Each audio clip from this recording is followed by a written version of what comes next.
给我是问个什么爱呀呢？就要找那路人。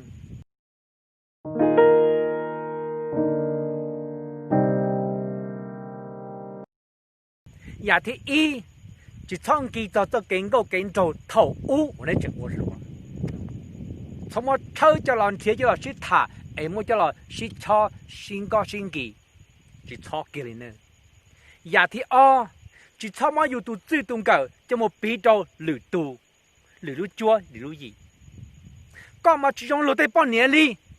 干嘛只用落在这里？就抄给你呢。